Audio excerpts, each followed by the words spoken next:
Hyderabad security and enterprises limited మాజీ chairman Shivakumar ఎర్రమంజిల్లోని ఆఫీసులో సమావేశం ఏర్పాటు నిర్వహించారు. ఒప్పందం ప్రకారమే తమ స్థలంలో నిర్మాణ సంస్థ నిర్మాణాలు చేపట్టిందన్నారు. అందరికీ న్యాయబద్ధంగా షేర్స్ ఇచ్చామని తెలిపారు. తమ సంస్థపై బురజల్లేందుకే ఈ తరహా ఆరోపణలు చేస్తారని ఆరోపించారు. ఆరోపణలు చేస్తున్న వారు గతంలో న్యాయస్థానాలను ఆశ్రయించగా తమకు అనుకూలంగా తీర్పు వచ్చిందన్నారు.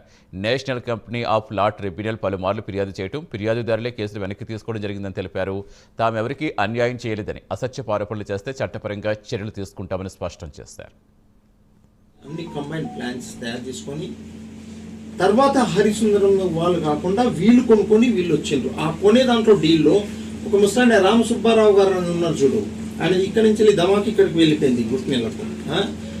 ఆయన ఏం చేసిండు, ఆయనే డీల్ చేసిండు, ఆయనే ఫైనాన్సెస్ కూడా అరేంజ్ చేయించిండు వీళ్ళకు, ఆయనే కమిషన్ తీసుకుండు. ఆయన బిజినెస్ ఏంటంటే కమిషన్స్ అన్నట్టు. ఈ షేర్స్ స్టాక్ ఎక్స్చేంజ్ షేర్స్ ఒకరు కమ్మిపియాలి, అక్కడ కమిషన్ తీసుకోవాలి, అక్కడ నుండి ఇంకొకరు కమ్మిపియాలి, కమిషన్ తీసుకోవాలి. ఇది జగమెరిగిన సత్యం. ఆయన అడిగితే కూడా ఆయన కూడా కన్ఫ్యూజ్ చేస్తాడు, దాంట్లో తప్పేం లేదు. ఆయన బిజినెస్ బంద్ అయింది, అది ఆయన ఆక్రోషం. కానీ ఇప్పుడు సో ఆయన ఏం చేసిన, ఆయనే ఇంట్రడ్యూస్ చేసిండు.